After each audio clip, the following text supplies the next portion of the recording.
Thank you very much, and let me get straight into it, really, because there's a lot to talk about, a lot to discuss.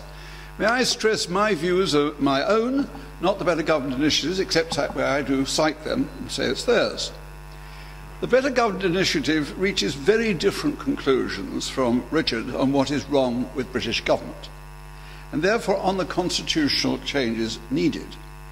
To explain, I wrote a book which has already been mentioned about 5 years ago, on British government in crisis, many at the time, also published by Hart, if I may say so. Two distinguished reviewers then observed that to talk of a crisis was an overstatement. I don't think anyone would say that now. That book gave my own views on how and why the crisis had developed. Something reasonably called a revolution, peaceful but inglorious, had happened since the early 1980s. As I put it, power has drained from Parliament, Cabinet and Civil Service into the PM and those around him. Power had moved from ministers to the PM, from the Civil Service to political advisers, and from Parliament to the Executive, whose principal accountability came to be the media. We had had 3 PMs, each with outstanding but different qualities. What limited their unbridled power was her or his exhaustion and the country's increasing ungovernability. After publication, I thought enough of writing, how about of doing? Hence the politically impartial Better Government Initiative. Most of us have been, not me, have been civil servants, but at seminars and conferences we interacted regularly with politicians from all 3 main parties and others experienced in government. His papers over 4 years culminated in the penultimate report, Good Government, this January, available on our website or from the Institute for Government. We have reason to believe that the new government is committed to implementing most of its recommendations or their equivalent, both parts of it. Designed to help restore effectiveness and therefore reputation of both Parliament and government, they cover better policy formation, a more effective centre of government, better legislation, a strengthened Parliament, higher standards of service delivery and public sector organisation, and a more effective civil service. Indeed, those are our chapter headings. Maitland wrote that what every generation thought important was constitutional. So I believe it is not unprecedented to claim our recommendations are of constitutional importance, though few changes in the law may be required. The writing down we tend to recommend is either in parliamentary resolution or standing orders or ministerial guidance. We prefer that to employing statute or entrenched constitutional law for reasons I am about to give. My first quarrel with Richard is that though I would agree that the expenses scandal is a symptom, an executive sovereignty and encapsulation of our political malaise, I do not see how his draft constitution will begin to solve the problems from which our system of government and politics suffer.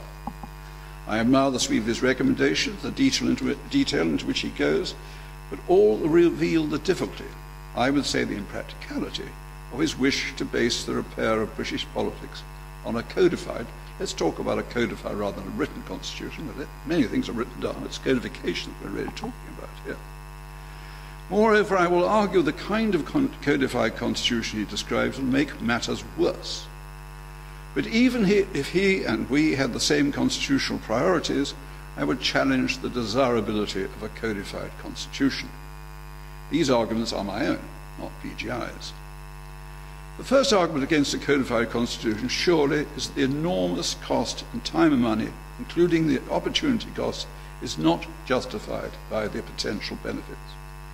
My BGI colleague, Tom Legg, a lawyer who served as permanent secretary of the Lord Chancellor's Department, is among those who have pointed out that given the likely extent of disagreement, codification would take years of debate and consultation. It is no accident that the great constitutions have usually followed wars and revolutions that wiped the political slate clean.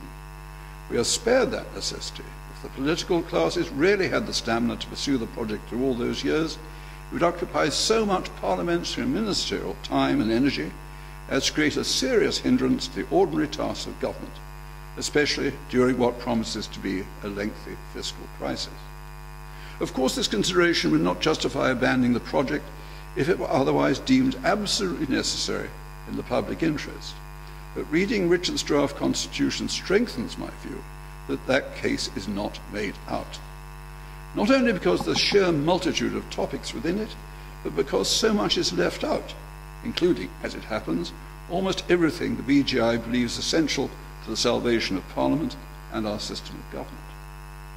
My second argument is historical. Because uncodified and therefore adaptable, the British Constitution has lasted for centuries, adapting to many changes in the franchise and the social and economic class structure, to changes in the volume, nature and complexity of political issues, and in the power of the Crown, the upper house, cabinet and individual ministers. Such adaptability has served the country well and is surely worth retaining. Another argument is that countries with codified constitutions, especially large, complicated ones like France and Germany, also find it as hard to make satisfactory constitutional changes. A codified constitution indeed may be harder to modernise than an uncodified one. True surely of the United States, despite, even because of, its vaunted separation of powers. Yet another argument is that major constitutional changes can easily have unforeseen and invasive consequences. Many such are in Richard's book.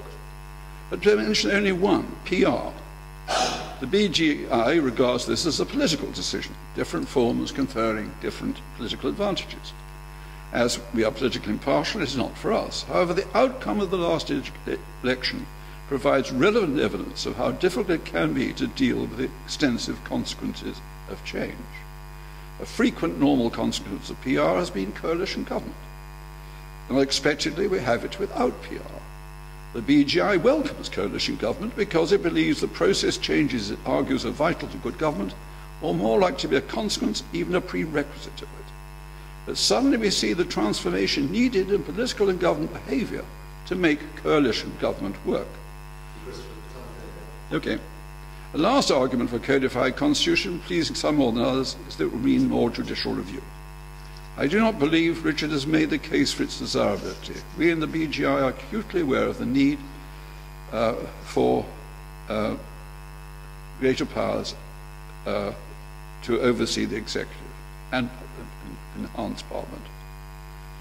To end with a personal observation, I believe it would be practical to prepare British politics in the way we suggest. But if uncodified repairs do not work or last, then legal entrenchment of the repairs might be a last resort. I am no expert, but if entrenched law is needed to enforce these repairs, an appropriate model might be the current German constitution.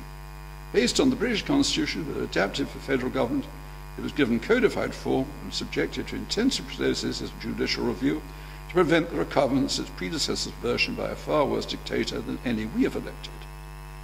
But as recent events in Germany show, such wide processes of judicial review slow government down enormously.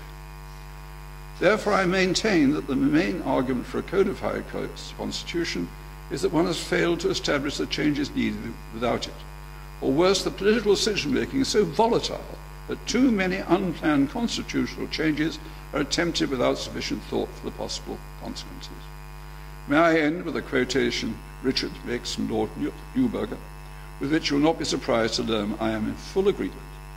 The danger is that you muck around with constitution like the British Constitution at your peril, because you do not know what the consequences of any change will be.